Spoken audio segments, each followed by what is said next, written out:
네, 반갑습니다. AP투자연구소입니다. 8월 29일 오늘의 마감 증시 같이 한번 살펴보도록 하겠습니다. 양대 증시 모두 긍정적인 흐름을 보이며 마감되었습니다. 금일 코스피는 0.34%, 그리고 코스닥은 0.75%, 양대 증시가 모두 상승하는 흐름을 보였는데요. 이제 근래 들어가지고 시장의 분위기와 이 변동성을 좌우하는 거는 사실 2차전지, 에코프로, 에코프로비엠 이러한 종목들의 비중이 굉장히 컸습니다. 근데 오늘 같은 경우는 에코프로가 2.71%, 에코프로비엠이 4.06% 약세를 보였음에도 코스닥의 상승세가 이루어졌다는 점을 우리가 첫 번째로 좀 살펴볼 수 있을 것 같아요. 이제 2차 전지의 기존적인 시장에 좀 수급 왜곡 현상들이 일어날 땐 그랬었죠. 2차 전지 업종에서 특히 대표적인 소재나 셀 쪽 종목들의 수급이 빠지면은 해당 영향에 시장의 전반적인 수급이 좀 빠지기 마련이었었는데, 지금으로서 확인이 되는 분위기는 여기서 수급이 빠진다고 하더라도 이 수급이 다른 테마로 유입이 되면서 순환매가 돌거나 2차전지를 제외하고 시장의 전반적인 투자 심리는 긍정적으로 유지가 되거나 하면서 시장이 꽤나 괜찮은 모습을 보이고 있다라고 정리를 할 수 있겠습니다. 그래서 오늘 양대 증시 도합해가지고 상승 종목은 대략 1800개가량, 그리고 하락 종목은 600개가량으로 정리를 해볼 수 있을 것 같아요. 동시에 우리가 기술적으로 좀 살펴본다 하더라도 코스피와 코스닥이 지금 4거래일 연속으로 양봉세를 보이고 있죠. 거기서 이제 코스피 같은 경우는 바닥을 보다 좀 다지면서 올라가려는 흐름들, 이 해당 포인트들에 대해서 241선을 기준으로 저항과 지지가 되고 있는 포인트들 좀 말씀을 드렸었는데, 그런 포인트의 좀 기조를 동일하게 보면서 우리가 증시의 방향성을 따져보는 게 중요할 것 같고요. 코스닥의 경우도 바닥을 찍어준 다음에 점차 올려주는 모습들에 대해서 살펴볼 필요가 있겠습니다. 그래서 이제 증시가 이제 반등을 시작한다, 추가 매수를 할 때다, 이제 신규 진입을 할 때다, 이러한 전략을 세우시려는 분들도 꽤나 보이는 것 같아요. 뭐 전략에 대해서 이래라 저래라를 제가 말씀을 드릴 수는 없겠지만, 상승장의 요건 중에 우리가 조금 당장으로서는 놓치고 있는 부분도 있는 것 같아서 이 부분은 좀 설명을 드리고 넘어갈까 싶습니다. 자, 오늘 아시아 증시도 꽤나 긍정적인 모습을 보였어요. 이제 대표적인 국가들의 차트를 좀 따져본다고 하면은요.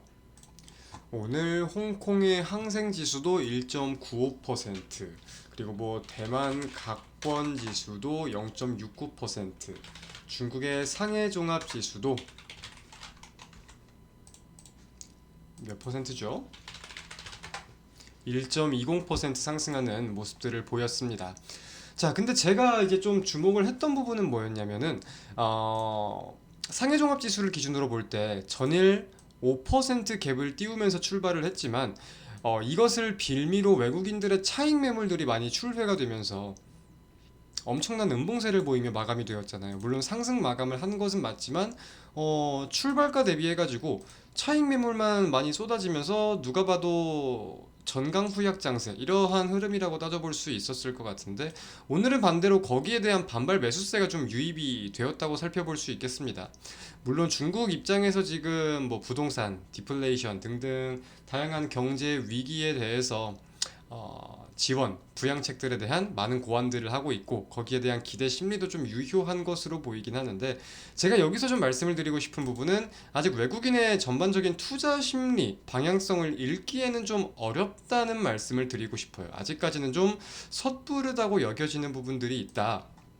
오늘자의 상승을 어떠한 모멘텀을 갖다 붙이려면 당연히 갖다 붙일 수는 있겠지만, 기술적 반등, 그리고 전일 낙폭에 대한 그냥 기술적인 반등 요소에 대한 비중도 우리가 분명 따져볼 필요가 저는 있다고 좀 생각을 하기 때문에, 이 외국인들의 심리를 꾸준히 좀 지켜보는 게 첫 번째로 중요할 것 같다고 생각이 들고요.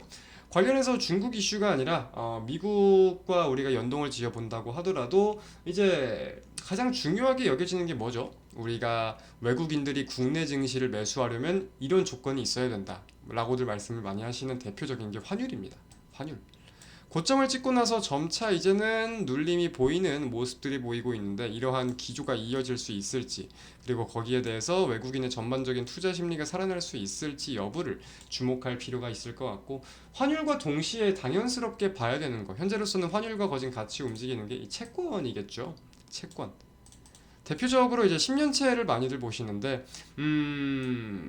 국채 금리를 따져본다고 했을 때 사실 근래 들어서 어마무시한 상승을 했어요. 국채 금리가 상승을 한다는 거는 국채 가격은 하락한다는 거고 이 자산에 대한 심리가 떨어진다는 것까지 우리가 반증 요소로서 삼을 수가 있잖아요. 물론 기본적으로 원초적으로는 이 국채 금리와 국채 가격은 계산식이 딱 있습니다.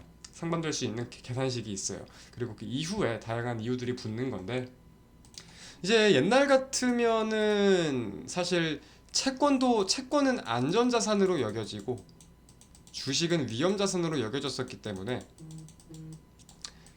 주식이 상승하면 채권은 떨어진다라고 알고 계시는 분들도 굉장히 많아요. 근데 현재로서는 그러한 국면이 아니죠. 채권 금리가 올라가고 채권이 떨어질 때 그때 주식도 같이 떨어지는 분위기니까 지금으로서는 채권도 같은 위험 자산으로서 분류가 좀 되고 있는 형국이기도 합니다. 인플레이션율이 높을 때에는 아무래도 채권과 주식이 함께 위험 자산으로 분류되는 경향이 있다 보니까 이러한 내용들 체크하면서 달러화의 흐름 그리고 채권 국채에 대한 내용들까지 좀 함께 살펴보는 게 중요하겠다 말씀드리면서 영상 마치도록 하겠습니다. 감사합니다.